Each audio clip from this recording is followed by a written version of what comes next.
Hi everyone, welcome to this week's episode of Wholeness with Hannah. Today I am joined by the incredible Melissa Layton, who is the founder of Numinity Collective.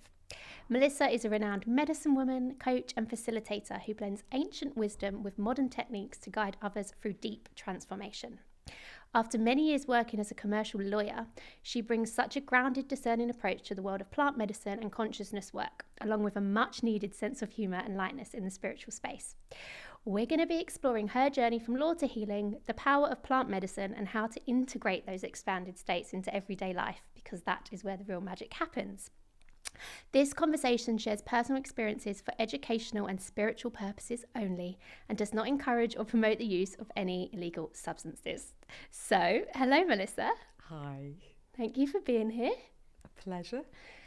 Could you maybe start by telling us a little bit about your journey of how you went from being a lawyer to what you do now, because it's quite different? Yeah, there were lots of comments from my family about the transition from law to selling drugs.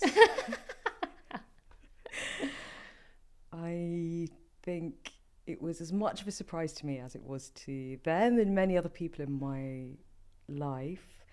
I had been on a more conventional healing journey for about a decade at the time that I discovered psychedelics, and they were very, very far outside the realm of what I thought I would be trying, let alone working with. But at that point in my journey, I'd been in therapy for 10 years. I really started to feel like I was banging my head against a brick wall, had a really in-depth intellectual, mental understanding of why it was that I felt the way that I did, but it was like there was this mind-body disconnect, and I couldn't take what I understood intellectually and make it an embodied lived experience. And at some point, just the way that these plants do started to get into my field of awareness, and all these different signs and synchronicities that meant I decided to well, actually first I worked with mushrooms and later with ayahuasca, and both of those experiences were so powerful and so healing and made me wonder, why the hell did I not try this sooner? And yeah, so I guess it started with my own healing journey, and then slowly over time that feeling of like, this is really powerful, it's something that I want to share with people. And I'm sure there are loads of other people like me who are just terrified because of all the fear mongering that happens and the public perception of these things as Plant medicine. that is very negative. Yeah. So did this all happen while you were still a lawyer? You went and did ayahuasca and things like that? Yes. Yeah. Well, I was still a lawyer, and Wow, that's so different. So different. And I went to, my first experience with ayahuasca was just a sort of long weekend retreat. So it was literally like, Friday, finish in the office, get on the plane out to Spain. Then 3 ayahuasca ceremonies. Tuesday, back in the office again. I really when people, your colleagues, so Melissa, what did you get up to this weekend? Yeah, where did you go? To another dimension. Yeah. I love it. Okay, and then was it after these experiences you were having? I guess they expand you, right? Obviously there's healing, there's expansion, and then were you like, I can't be a lawyer anymore?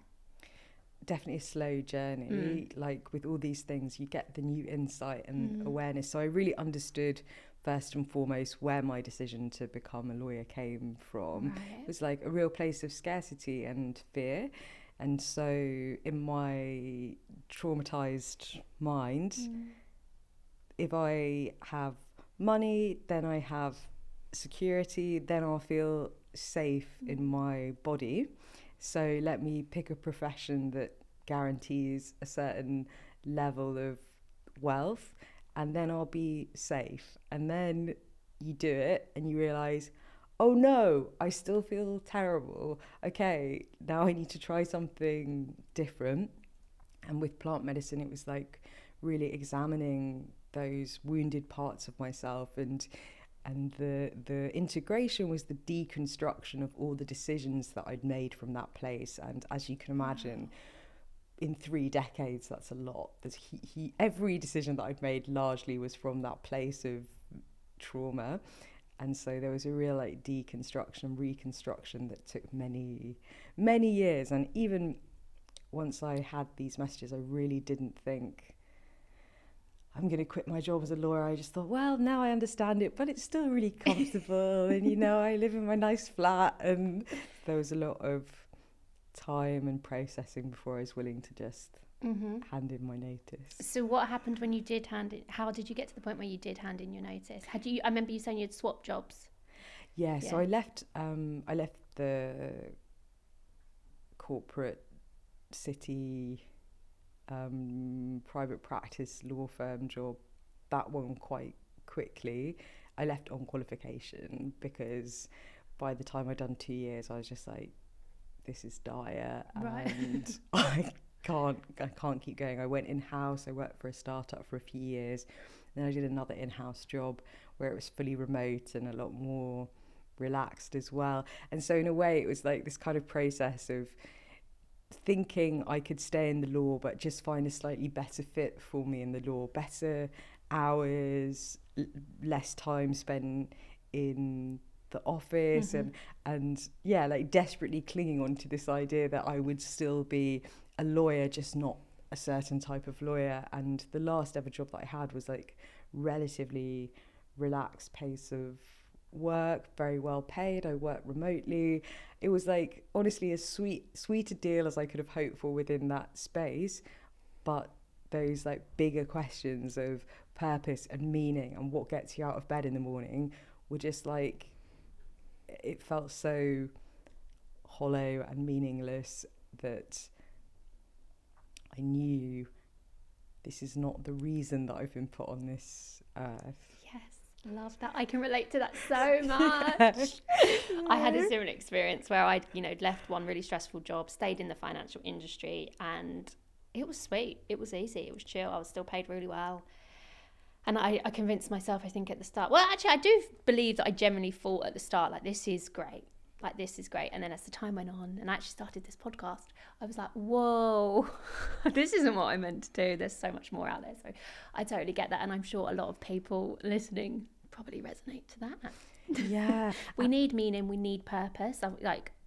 Otherwise, I think it leads to even more issues internally. For sure. And I think we get so much conditioning, especially in this country, about what you need to do if you want to live a materially comfortable life. You need to get one of these 5 professions and then you'll be okay. And if that's the only way. That's it. You're the alternative, or you can follow your dreams and you can live on the streets. And that's the narrative that we're sold. Yeah. And so there was that immense fear that to do something different, to do work that I found meaningful would mean having to be in a materially... Live on the streets? Yeah, live on the streets. Are you living on the streets, Melissa? I'm not living on the streets. You're doing okay. Yeah. That's such a good point. Yeah. And I think that's what protracted the decision for me in a way, because for many years I was building Numinity slowly on the side, and I definitely didn't operate like some founders who are just like, I'm going to quit my job, I'm going to just jump off the cliff edge and throw everything at it. I was very much like, okay, let me just build this, let me model it, let's get the spreadsheets out. Is this going to work for me financially? Would I still be able to pay my mortgage? And only at a point where I felt really, really comfortable did I quit my job and start doing it full time. Which is great for people to know, because, people think they have to just jump off the deep end straight away. And you don't have to do that. I think as long as it's different for everyone, right? Like, you worked out your financial situation. I did that too. I didn't know what was coming next, but I knew it wasn't this and I needed to figure it out. But I made sure I had that buffer, and that's what I'm honest with people about, because I understand that you wouldn't really be able to do it otherwise. Like, you have to prioritise, building this buffer, whatever that looks like for you, in order to feel safe to go and follow your dreams. Yeah, when people ask me that question, they do a lot like, how do you do what you want to do with your life, with your time? How do you make it work? Because there are very practical constraints of living in the world too.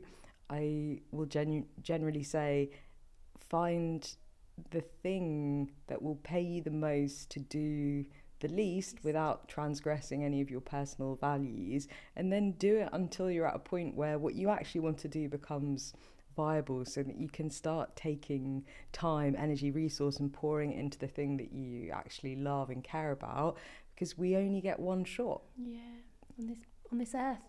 Well, do we? That's another conversation. No, I completely agree. And I think the other thing is, though, you're never going to feel 100% safe to go and do something different than what you've always done. And I think that's really important for people to know as well, because, you know, people are like, wait, you just all going so well for you. And I'm like, yeah, but it was a risk. It wasn't a risk because I knew the biggest risk was staying where I was, but still you do have to take some leap of faith, even if it's a little one. You're doing something different. And I think humans fear change. So yeah, but change is also, fear and change is what keeps us stuck. So let's talk about the world of plant medicine now, which is your new world now that you're not a lawyer anymore. And you've been doing this for like quite a few years now, right? Coming up to 5 years. Yeah, amazing. Okay, so how about we start with your personal experience of plant medicine? Yeah. So I touched on a little bit like where I was at kind of mentally, this feeling of I'm so fed up. I really feel like I understand intellectually why it is that I feel the way that I do. Had come from a very traumatic childhood, a lot of like psychologically abusive things, and really had kind of quite complex PTSD.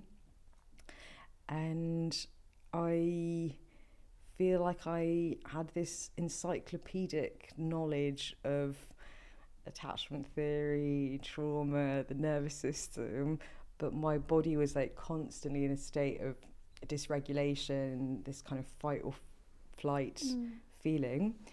And my first ayahuasca ceremony, it was just like a sigh in a way.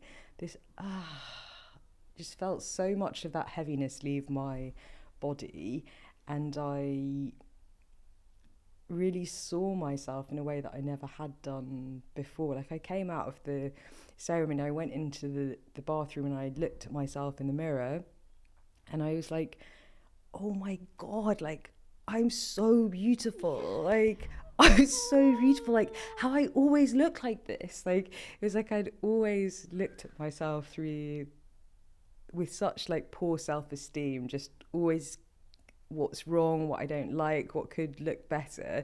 And in that moment I was just like, you're amazing, oh, you're that's wonderful. So nice. And just like, yeah, that swell of like self-love that I'd never felt before. And that was after just like the first ever one you did? Yeah. And actually the first few that I did were really gentle and loving and tender in that way. It can be really intense and challenging what comes up, but I think probably the ayahuasca knew on some level, like, okay, this is a very fragile person, we need to just ease her in gently. And then over time there was some more dark, frightening stuff that emerged. But yeah, I do remember my experiences. I was quite scared of spirituality. There's a lot of like spiritual shadow stuff that I still work with sometimes. Like I was really turned off by all the woo-woo language and these people that seemed quite like now are described as like spiritually bypassed, like ungrounded and floaty and all love and light, but disconnected from reality and human suffering. And so it's very easy, I think, to just say, you know, that's yours, you need to look at that, whatever it is. But I think I saw a space from my own experiences of wanting to work with people in a more grounded way and actually take some of what happens in these intense altered states of consciousness and be quite pragmatic about how we bring that into our day-to-day life, because otherwise it's just a form of like spiritual escapism, and you do see that a lot, people just wanting to keep going back and doing plant ceremonies to feel just that and I get it, because this look around us, like the world is in a dire condition. Makes sense that people are like wanting to move beyond it, but like for me the point of these experiences, how we take them and integrate them into this reality, like how we affect change in the world around us to try and create something better here, rather than just keep running away from it. Yeah, definitely. The integration part is so important. So let's talk about a ceremony then.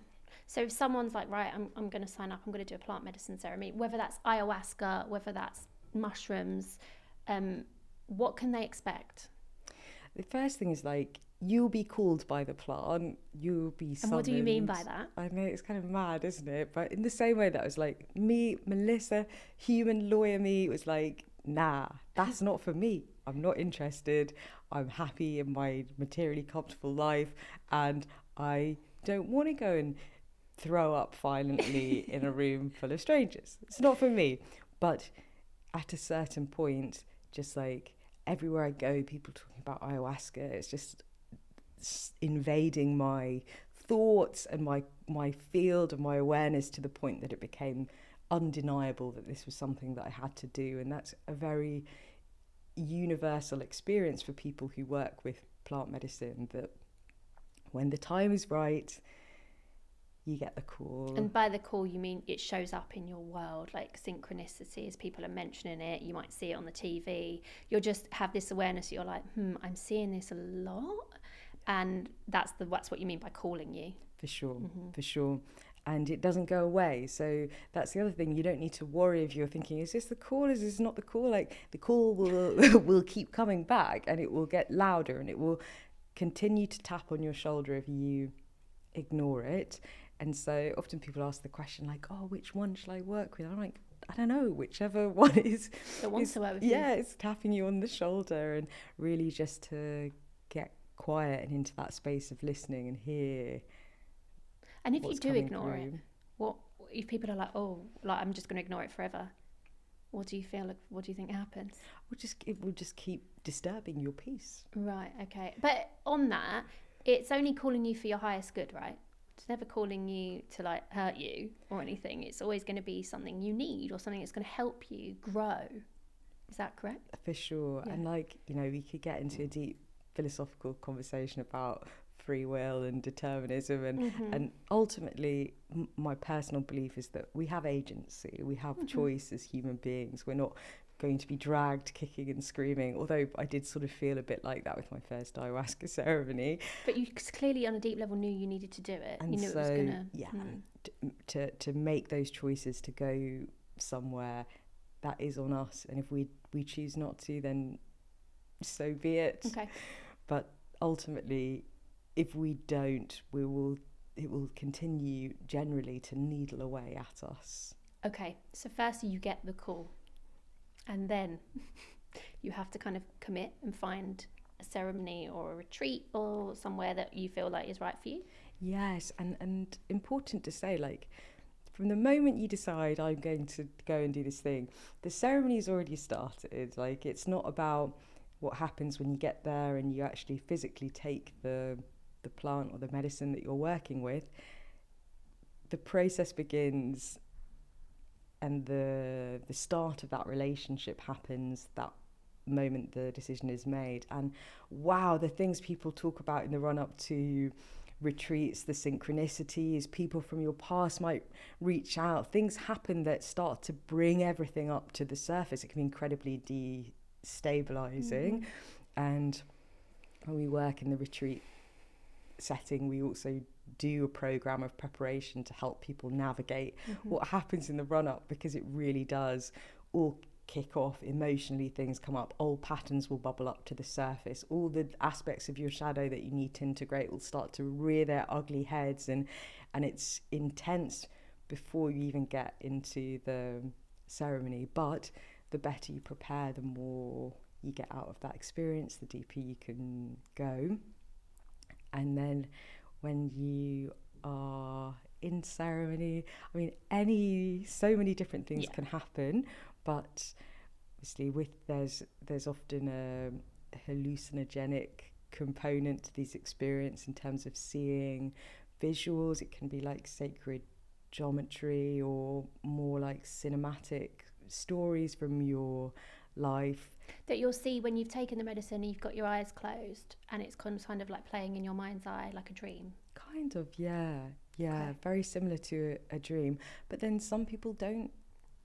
I guess a common misconception too, that everyone will see things. Some people don't see anything, and it's a much more somatic experience or cognitive experience of thinking about things in this altered state of consciousness. But does it bring forward things that you're ready to release or face, or it can bring stuff up from your subconscious that allow you to kind of process things and release things. Because they say it happens, it's quick, isn't it? Whereas you said you've had 10 years of therapy, and a plant medicine ceremony can get that out overnight, right? Yes, yeah. And I think, the thing people say about it's like 10 years of therapy, on the one hand, it can bring all of that stuff up faster, but on the other, human you goes back to your life after the ceremony, and that's where the real change takes place, with your ability to sit with the discomfort of the emotions that might have risen to the surface associated with what you've seen, your will, your motivation to actually take forward the insights and weave those into your day-to-day life. And it's really, really challenging, because in the afterglow of a journey, it's so easy to feel like, oh my gosh, yes, I see, I get it, I understand, I'm never going to do or say or feel or that thing again. And then you're back home in your same setting, same circle, all of that stuff. And there are no shortcuts. You still have to do the work on the other side to actually take that forward, or you end up in exactly the same place as you were before. Right, so that's the integration part. And during the ceremony then, you were saying you might see things, you might have a somatic experience. I guess it's different depending on what you're doing, like is it ayahuasca, is it mushrooms, is it another plant? But again, like, what am I trying to say is after, like, what happens once they've done the ceremony? I'm just thinking if people are like, oh, I'm scared, I want to know more about the actual ceremony. Yeah, so generally different for each medicine, but can be sort of anything from like 4 to 8 hours in duration. There are more physically intense ones than others. Ayahuasca, notoriously intense physically, because there's often purging, diarrhea, that can happen as well. And it's a very important part of the process. Is that your body releasing what it needs to release? Yeah, like the energetic release on a physical level. Yeah, and really like the sounds that you hear in an ayahuasca ceremony, you can sort of tell that's not just someone like that's coming from a deep place of like. And you're there and you're holding the space on the retreats for them, facilitating, helping them because it's obviously can be quite traumatic. Yeah, just intense. And even a lot of what comes up with our relationships with our physical body in that space, like, so many of us have shame about throwing up, like, or being that physically vulnerable in a room with people that we don't know. And I've had experiences myself where I've just like thrown up all over myself that have been really healing. Really? Because like in those moments where you're just like lying in a puddle of your own sick and you're just feeling so sorry for yourself, but you realize like, okay, like I'm a human being and like my body does things like this, and that feeling, I guess, of the loss of control that we all try and hold on to have it all together, to be composed, to appear a certain way. And when that's just violently stripped from you, you're just like, it's all right, isn't it? Yeah. There are worse things that could happen. And on that, there is, I don't know how it works with ayahuasca, but is there like the dosage, how much you take, or is ayahuasca just ayahuasca? No, like mushrooms is you can do dosage, right? And yes, yeah, definitely. And I think with ayahuasca, it's different in that you can drink more.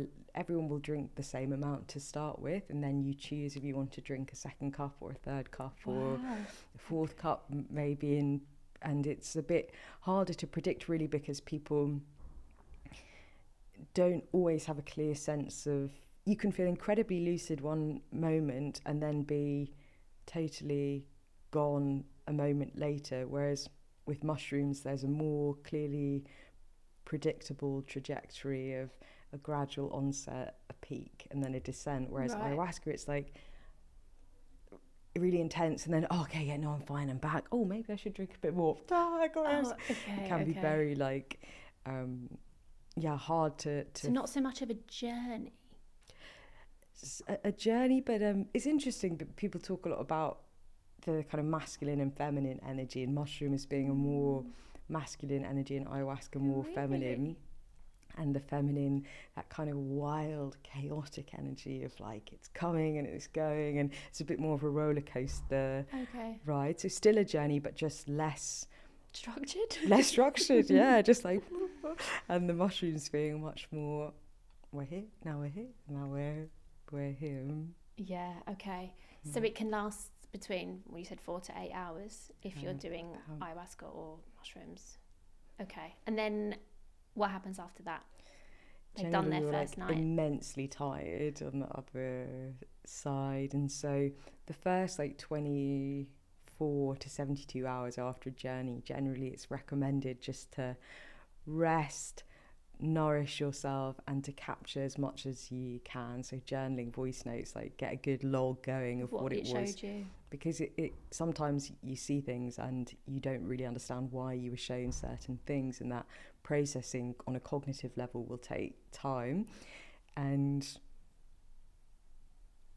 only beyond that do you start to think about the kind of longer term integration and the way you'll take those messages forward and weave them into your day-to-day life. And in the same way that the process starts before you take the medicine, it continues long after, in that if there's something that you saw that you don't quite understand, in a week, in 2 weeks, in a month, something will happen that will trigger a shift in perspective or a realization or an insight to take something that may have seemed completely inconsequential and help you land it into your psyche. But that requires a level of presence and awareness that the minute you get home, modern life will be competing with you because we live in this constant state of overstimulation and especially distraction. In London. Mm-hmm. Yeah, flooded with stimulus and information, and so the plants are working to try and get through to you, and yet we're like this just constantly. So the plants are their own consciousness, right? Because I think that blows people's mind as well. For sure. It's blown my mind. Yeah.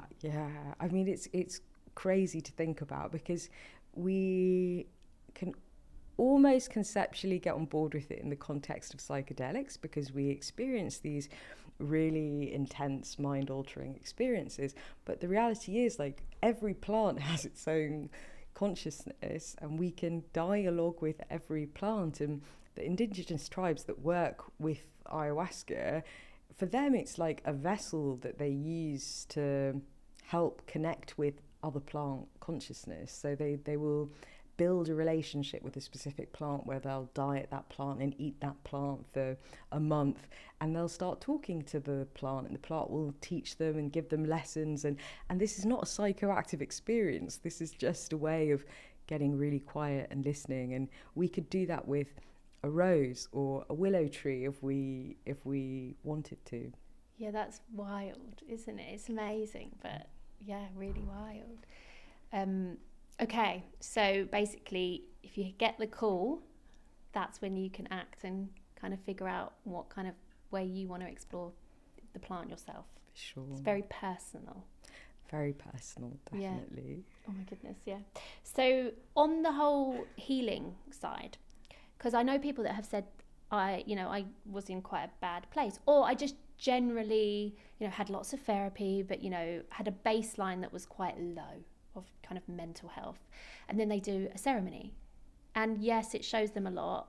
But they say afterwards, they were like, it's changed my life. You know, I feel amazing now. And I guess that would be because they've integrated. So they can be incredibly healing, right? Even though we're talking about them and they sound big and they sound like they can be scary, but they can also be life-changing, right? In terms of the healing, but also expansion.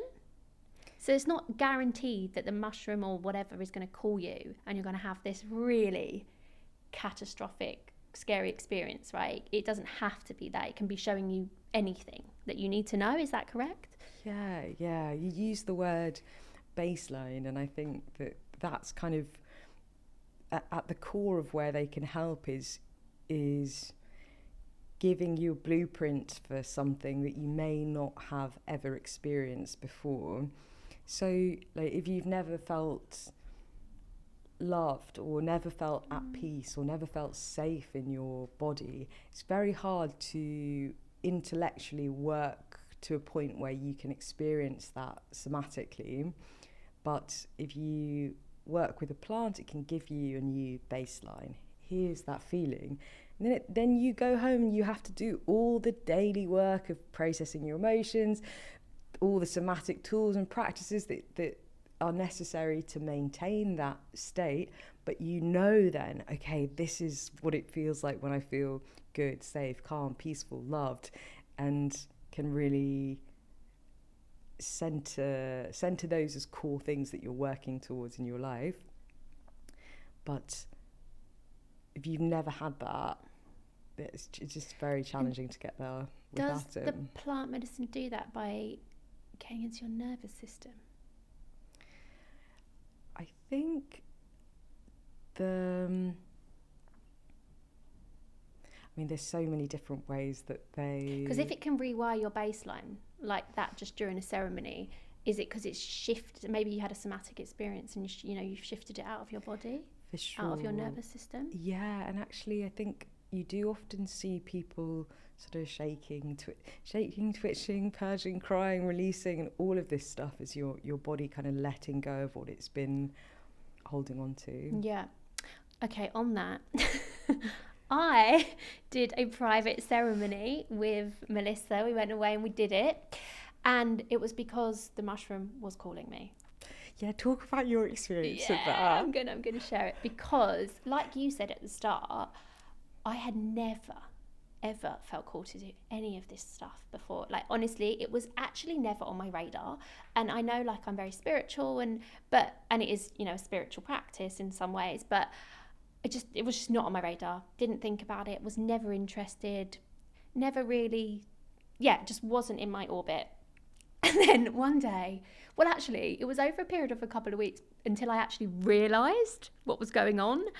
And I can't even think the first time it happened, but I think I'd met up with these two girls, separate occasions, who I didn't know very well. We were going for a coffee to have a chat, and both of them mentioned their experience that they'd had doing a ceremony.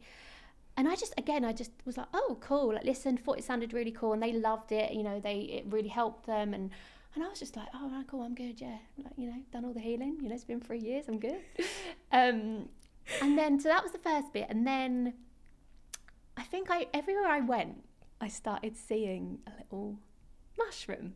So I remember going into anthropology at Spitalfields, where I live, and I just looked around and there was a t-shirt with a mushroom on it, and then there was earrings with mushrooms on them, and I was like, huh, cool. But again, I don't really think I really registered it. And then I went to the park near me, because I sometimes go to the park to put my feet on the earth and ground, because we live in London, and I did that, and I had my Crocs on, and I took my Crocs off to put my feet on the earth, and I just looked around me and I was like, that's weird, it's summertime, there's mushrooms everywhere, like actual physical, the plant growing out of the earth. And I had never seen that in this kind of dodgy, to be honest, park in Shoreditch. And again, but still I hadn't really twigged. I was like, that's weird. Then again, what did it for me, I think when I really realised, was this guy had reached out to me on Instagram, who knew my sister, and he had kind of said, oh, I've come across your Instagram, I'm going through some of the stuff, I don't think it was a coincidence I came across you, and blah blah blah, do you remember me, blah blah blah. And I had a nice chat with him and it was all fine. And then he sent me a message like a week later that had said, he's not based in this country either, but he sent me a message saying something about a mushroom and how it wanted to say hi to me. And I read it and I sat up, and then it was as though all the little synchronicities that happened over the last couple of weeks, my mind was, I got it, my intuition, and I was like, oh my God.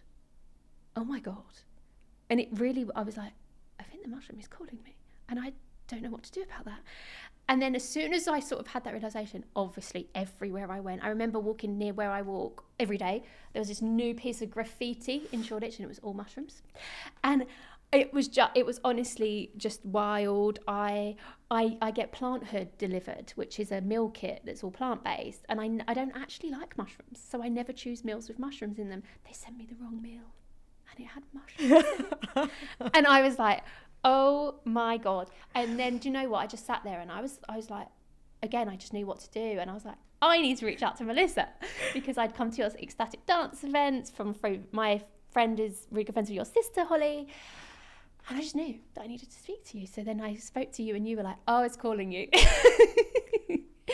And then, yeah, I said that I felt, I said to you, I've never been called to do this. I'm actually a bit scared. Like, I don't really know what it means. What's it want to show me? I feel like I'm good. Like, I really felt like I was good, though. I was like, I've had all these big experiences over the last few years. I feel like I've worked through so much. I feel good. Yeah. And you were like, that's okay. Doesn't mean it's going to be showing you something that really, scary. And I think I just knew. I was like, well, I can't ignore it. I just had a feeling that I couldn't ignore it. But I did say to you, like, I'd like to do it in like privately, like a private ceremony rather than a retreat setting, and you were happy to do that. So we arranged it and went and did it, and wow, yeah, it was incredible.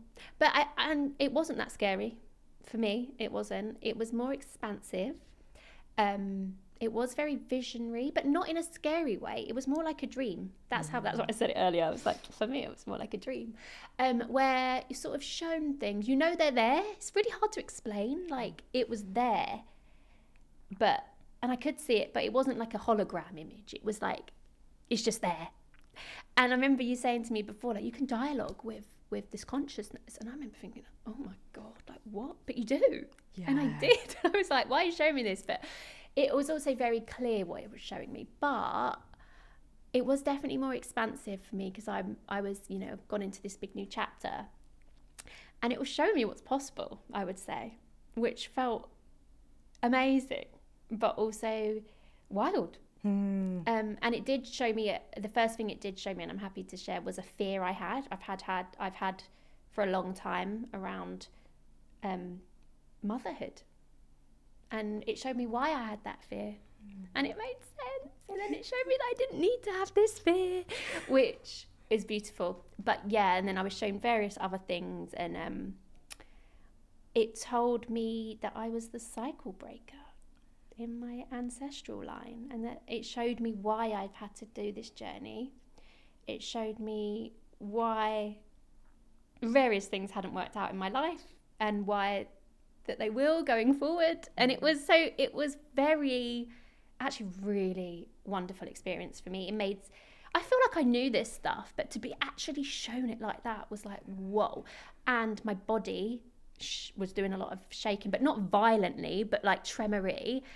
And as you saw, and I would say that my baseline of nervous system was really good, because I've done a lot of work on it, and I regularly do to keep it. But since, it's been incredible. I think it got out a lot of stuff that was in my muscles, a lot of really repressed, maybe memories or whatever it was, fear around things. And you said as soon as you agreed to the ceremony, things start happening. Well, let me tell you, that is true. Because as soon as I was like, right, I'm going to do this, and I spoke to you, and obviously we had to book it in advance and stuff, but things started moving then. Like, the night before, I remember I'd gone to sleep and I knew it was happening in the morning, and I woke up in the middle of the night and my glutes were locked. My muscles were like hurting. They were so tight. And I remember my right ankle was throbbing, and I was like, oh my God, what is going on? Like, my body knew something was coming. And I managed to go back to sleep, and then my body released all this how mad is that? My body knew it was going to happen the next day. Yeah. And I released loads out of my nervous system. And ever since then, my legs are not tight anymore. And I think I've had tight legs for my whole life, like longer than I can remember. Mm-hmm. And I remember specifically in 2016 going to see a physio because I had run a half marathon with not enough training. And I was in banking. And I remember the physio being like, whoa, your legs are tight. And then I remember being like, yeah, but I'm fine. And I remember him saying to me, is everything okay at work? Are you stressed? And I was like, no, I'm not stressed. And then when he talked to me and then he asked me a question at the end of the session, are you really not stressed? I was like, oh, maybe a bit. And I think that was ages ago. And it just felt like all of that tension that I've always had issues with my IT band, with my hamstrings. It's gone. My legs are like jelly. I can like dance around. I can squat down. I can do all this. And that's literally, I could do that the day after the ceremony. Yeah, it's mad how we get so used to a way of being or feeling, like physically, mentally, emotionally, that we just don't even recognise that. Because how are you to know, like, of what it would be like to, if it's just you've been holding it for your whole lifetime, many lifetimes perhaps, and then just that, it's amazing, that kind of just little subtle movements and shifting and releasing that tension from the body. And I remember in the ceremony while it was happening, I remember going a lot like, just surrender, because I think parts of me were trying to stop the body shaking, and I could. It wasn't that I was completely out of control that I couldn't. And then as soon as you let go again, your body started going, and I experienced so many big yawns. And they felt so good. Yeah. I mean, that's another way of releasing as well. Yeah, I remember thinking, oh my God, I can't stop yawning. They felt incredible though. Yeah. And you go through certain phases. It was a journey and it was wild. But also going back to, things happening before, I only really realised it when you were saying it earlier, but I bumped into both of my ex-boyfriends within a week of each other before. So we'd booked when it was going to be. And then I bumped into my first ever boyfriend, who was an incredibly long time ago, but very significant, just randomly. And then 1 week later, I had an appointment and it got cancelled. And I was a bit like, oh no, I wanted to do that. And it was only because it got cancelled that I was like, oh, I'll just go for a walk instead then. Went out for a walk. Who do I bump smack into? My most recent ex-boyfriend, who was, a big part of the whole spiritual awakening, that breakup. And I was like, oh my God, what? And we had chat to both of them, and I just knew. I came back. I remember, especially after the second one, I was like, what's going on? Yeah. What's going on? And it was like closing things out that were clearly, there was still, I mean, I've tried to close it out so many times, but like there was clearly, and it was closed after that. I felt different. Which is amazing.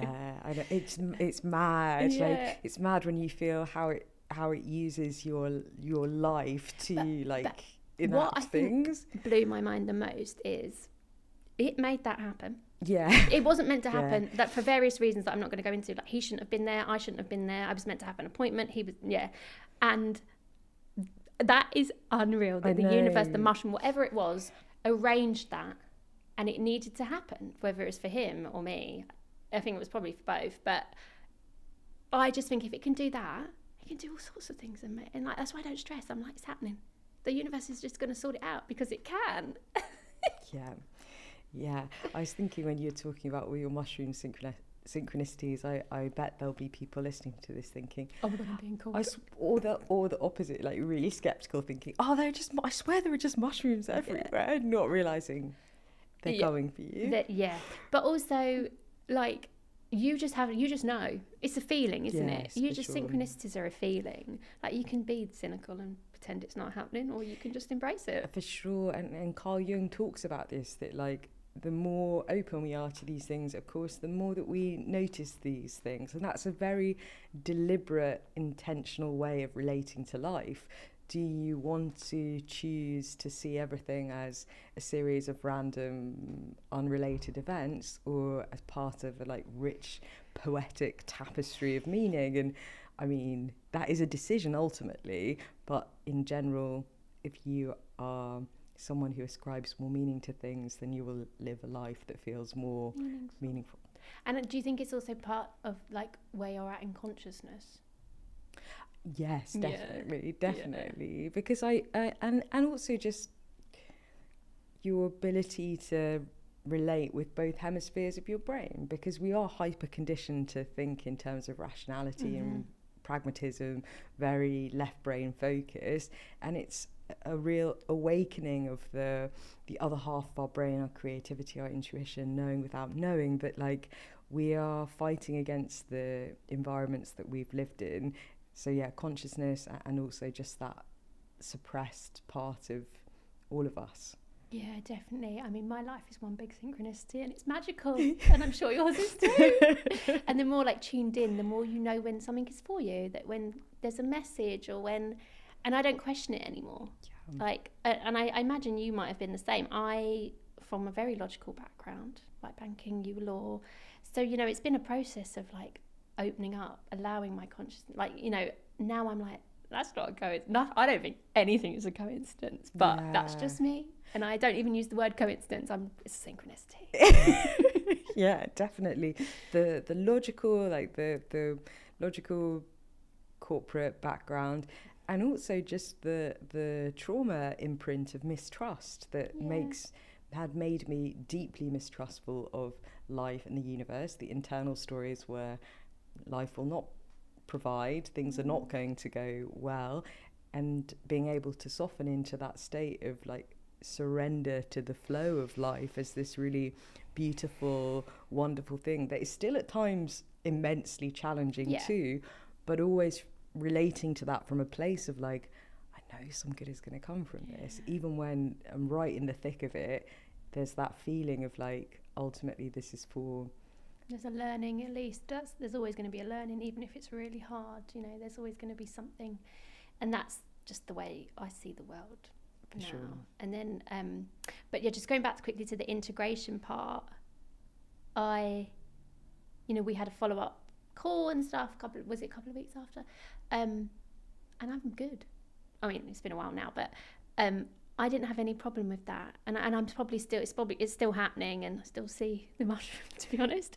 But I just took it seriously. But as you knew, like I was pretty doing these things on a day-to-day basis. Yes. So like some forms of integration, what would you say are like the classics? Yeah, well, a lot of what was already woven in, it's interesting you saying it went quite smoothly for you, because I think a lot of what was already woven into your life is your daily practices, your self-care routine, your introspection, reflection.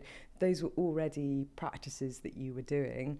I think for people who don't have those, haven't done that foundational work, it's a huge step up to come back and then just, doing their usual, going to work, coming home, watching Netflix, whatever it is that is more challenging. Essentially, you come out of a ceremony and you've got a list that feels very fresh and raw of new awareness and insight, and integration is the process of how do you take those things forward and start to make them a lived experience. And you have to look at the mental, the emotional, the physical, and the sense of connection to something bigger than yourself, be that through your spirituality or your connection to community. And there are many different things that you can do, but it's really practical work. It's not this kind of like conceptual idea of I need to do this integration thing. It's like action, isn't it? Action, yeah. Like what are you doing today to take that from that realm and bring it into, so whether, and like embody it, so whether that's journaling, whether that's breath work, meditation, being in nature, kind of giving yourself space to reflect and integrate what you were shown in your ceremony. And I told people that I trusted, and like sharing it helped me realize more about it. But yeah, ultimately for me, it was more things that I think it was showing me are possible for me. So I don't know when they're happening, but I know that they can happen because I've never been shown it. Yeah. So that's exciting. So exciting. So exciting. But I have to take action to align myself with those things, and I think that's what I've been thinking a lot about. And doing. Yeah, that's the work, right? It's like, okay, this is what's possible. And then the human integration work is like, okay, shit, what do I need to do to make this a reality? And I love like a lot of the work that exists around manifestation is really talking about the same thing, of this idea of what psychedelics can do for us is give us that experience of what's possible, and then we have to take the inspired action from that place. Okay, what do I need to do in this day-to-day reality to really help that manifest and materialize? And it's so often tiny little things like sit in meditation for 5 minutes a day, or spend more time in nature, spend more time in silence, listening, not fill my brain with noise constantly, which is easier said than done in London. But those things that create the space for what's coming through, what you're wanting to birth into this next chapter of your life. Yes, exciting. Amazing. Well, I think that's a good cover of plant medicine. But you also do a few other things, don't you? Just to quickly run by. Breath work, ecstatic dance, and you do some sound stuff healing. With corporates as well, right? Yes. Which is fun, I really do, going back into those environments with a very, very different offering. But for me, all of that work is like, that's the daily stuff. You're not drinking ayahuasca every day, but you're breathing every day and moving every day and doing the micro work to keep yourself feeling good on a day-to-day basis. Yeah, amazing. And I saw you did a lot of festivals this summer, didn't you? And a laughter workshop. Oh, laughter yoga as well. My God, I love that. It's so much fun. And like, really. are people at first a bit awkward, or are they quite receptive? Not at festivals. I think when I've done laughter yoga in a corporate setting. Have you done laughter yoga? Yeah. So in a corporate setting, it's like sometimes the worst is when it's like an away day and they've booked it as the kind of like sort of organised fun activity that will be imposed on a group of people, and you might get like 20% of people are really into it, but that you'll get a lot of sullen faces that are just like, why am I here? Why have I been forced to do this organised fun? And I get it. Have fun at work. Yeah. But festivals, totally different experience. Like they need no encouragement. We did one where the festival was We Out Here over summer, where just after we did the warm-up, everyone stood up and started clapping.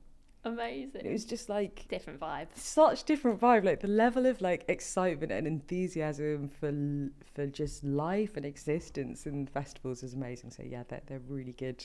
Amazing. Yeah, you do so many things. So if where can the listeners find you then if they want to know? So you do, you do lots of things in London, you do retreats abroad, you do corporate stuff.